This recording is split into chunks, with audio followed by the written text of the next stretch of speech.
ASC time table பற்றி பல விளக்கங்களை நான் இந்த டியூட்டோரியலில் வந்து வழங்கியிருக்கிறோம். வந்து அந்த வகையில் வந்து நம்ம இன்றைக்கு பார்க்க போகிறது என்னன்னு சொன்னால் வந்து இந்த ஏஎஸ்சி டைம் டேபிள் வந்து இந்த மென்பொருள் உள்ள கணனிகளில் மாத்திரமே பிரிண்ட் எடுக்கக்கூடிய வசதிகள் காணப்படுகிறது. இதனால் சில இந்த மென்பொருள் இல்லாத கணனிகளில் கொண்டு நீங்கள் அந்த ஃபைலை கொண்டு போயிட்டு பிரிண்ட் பண்ணுவதாக இருந்தால் கொஞ்சம் சிரமத்துக்கு உள்ளாக வேண்டிய சூழ்நிலை ஏற்படும். அதை தவிர்ப்பதற்காக நீங்கள் என்ன செய்யலாம்னு சொன்னால் வந்து இந்த ஏசி டைம் டேபிள் உள்ள டாக்குமெண்ட்டை வந்து நீங்கள் பிடிஎஃப் ஃபைலாக மாற்றி வேறொரு மிஷினில் போட்டு பிரிண்ட் எடுக்கக்கூடிய வசதி இருக்கும். வந்து அதை நம்ம இப்போ பார்ப்போமா.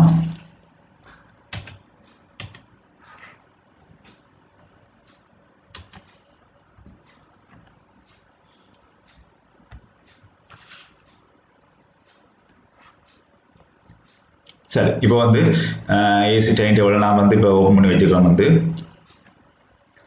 அதில் வந்து நான் இப்போ பிரிண்ட் கொடுக்க போகிறேன். பாருங்கள், பிரிண்ட் இதே போல் வரப்போகுது. வந்து இதில் வந்து நீங்கள் பிரிண்டர் குறி நேமில் வந்து மைக்ரோசாஃப்ட் பிரிண்ட் டு பிடிஎஃப் பண்ணதை செலக்ட் பண்ணுங்கள். செலக்ட் பண்ண பிறகு நீங்கள் லெட்டர் சைஸையும் பேப்பர் சைஸை நீங்கள் விரும்பின சைஸ் வந்து உங்களுக்கு விரும்பின மாதிரி கொடுத்துக்கொள்ளலாம். கொடுத்த பிறகு வந்து ஓகே பண்ணுறேன்.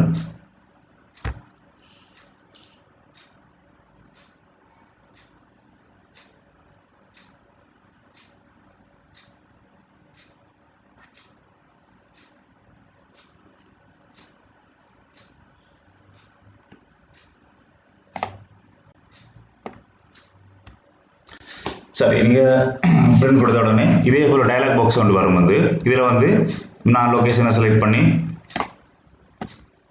டெஸ்க்டாப் நேமை கொடுக்குறேன்.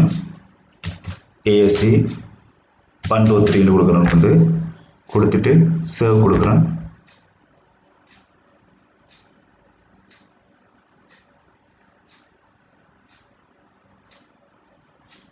இதில் வந்து 30 பேஜ் உள்ளபடியால் வந்து இது வந்து ஒவ்வொரு பேஜாக பாருங்கள் பிடிஎஃபாக கன்வெர்ட் ஆகி கொண்டு இருக்குது.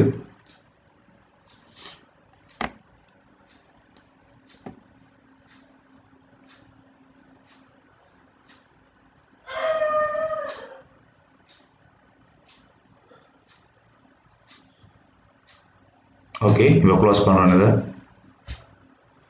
இப்போ பார்த்தீங்கன்னு சொன்னால் வந்து இந்த இருக்கு பாருங்கள், ஏஎஸ்சி 123 ஃபைல் வந்து பிடிஎஃபாக மாறி இருக்கும். வந்து அதை ஓப்பன் பண்ணக்குள்ள வந்து